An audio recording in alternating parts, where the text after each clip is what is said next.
Aku dipaksa menikah siri dengan majikanku sendiri, seorang pria Maroko yang tidak pernah kucintai. Di malam pertama, aku dibuat nangis dan tak berdaya olehnya. Namaku Sumiati, gadis desa dari Jawa Timur. Aku anak pertama dari 5 bersaudara. Ayahku sudah lama sakit-sakitan, hanya bisa berbaring di depan bambu. Ibuku seorang ibu rumah tangga yang tak pernah lelah berdoa agar anak-anaknya bisa keluar dari kemiskinan. Karena itu, aku nekat mendaftar menjadi TKW dan akhirnya dikirim ke Maroko. Aku bekerja di rumah seorang pria kaya bernama Joseph. Pria Afrika tinggi besar berkulit gelap legam dengan sorot mata seperti elang. Rumahnya seperti istana di pinggir kota Rabat. Ia hidup sendiri, tanpa istri atau anak. Hanya ada aku dan beberapa pria penjaga berbadan kekar yang tak pernah tersenyum padaku. Hari-hariku penuh pekerjaan, memasak, membersihkan, menyetrika, dan kadang melayani tamu-tamunya yang juga bertubuh besar dan bicara dengan bahasa yang tak ku mengerti. Aku hanya bisa tunduk. Ia tak pernah menyentuhku, tapi sorot matanya mulai membuatku risih. Pandangannya tajam, menelusuk, dan membuatku merasa seperti buruan. Suatu malam saat aku sedang mencuci di dapur, ia datang tanpa suara. Lalu berkata dalam bahasa Indonesia yang patah-patah, "Kamu cantik, aku mau kamu jadi istriku." Kupikir itu lelucon, tapi 2 hari kemudian ia memanggilku ke ruang tamu. Di sana sudah ada seorang imam lokal, 2 saksi laki-laki, dan secarik kertas, surat nikah siri.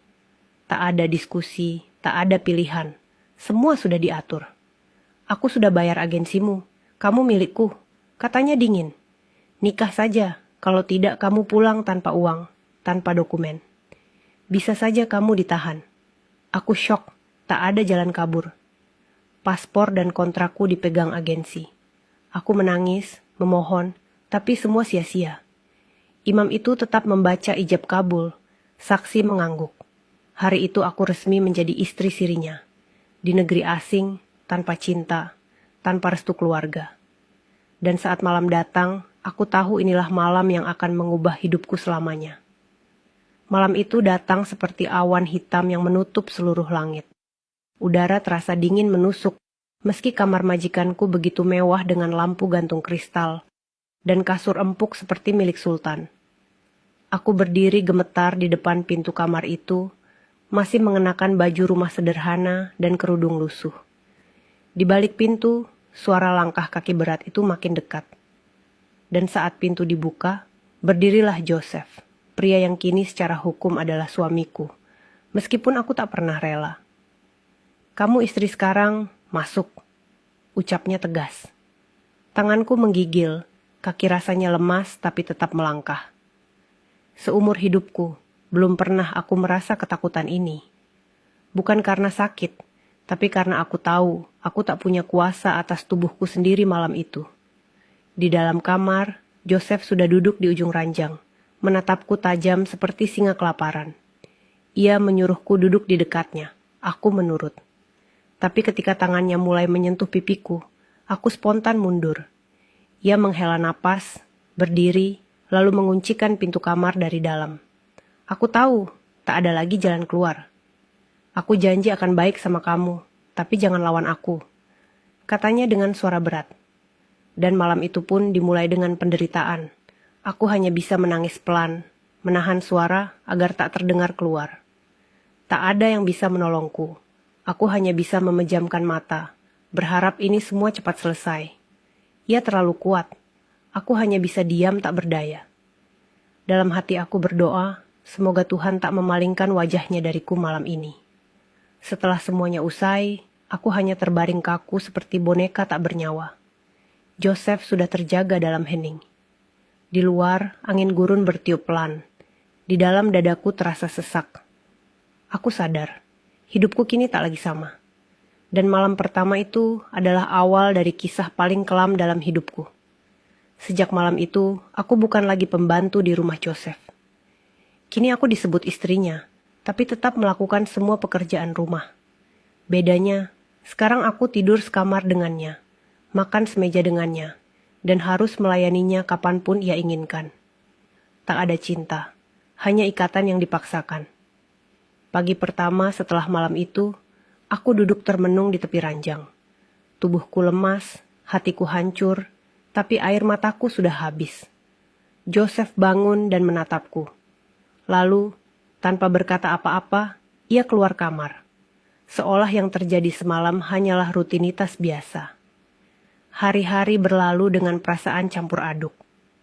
Kadang aku ingin berteriak, kabur, melapor ke polisi. Tapi siapa yang akan percaya pada TKW tanpa dokumen yang katanya sudah dinikahi sah? Surat nikah siri itu menjadi tameng Joseph untuk terus mengekangku. Ia mulai membelikan pakaian mewah, perhiasan, bahkan ponsel. Tapi semua itu hanya topeng dari penjara tanpa jeruji ini. Setiap malam, ketakutan yang sama datang menyelimuti. Kadang aku pura-pura tidur lebih awal. Kadang aku menolak halus. Tapi setiap penolakan hanya membuatnya lebih keras memaksaku. Ia tak pernah memukul, tapi cara dia menyentuhku membuatku merasa seperti benda, bukan manusia. Yang lebih menyakitkan, di luar rumah, ia pamerkan aku sebagai istrinya dari Indonesia. Ia suruh aku mengenakan pakaian mahal dan ikut ke pertemuan bisnis. Semua orang melihatku sebagai wanita beruntung, tapi mereka tak tahu aku hidup dalam ketakutan yang terus menggerogoti jiwa. Di dalam rumah ini, aku hidup seperti burung yang sangkarnya dilapisi emas. Mewah di luar, tapi nyawaku terasa dikurung. Dan setiap hari, aku bertanya dalam hati, sampai kapan aku harus menjalani semua ini?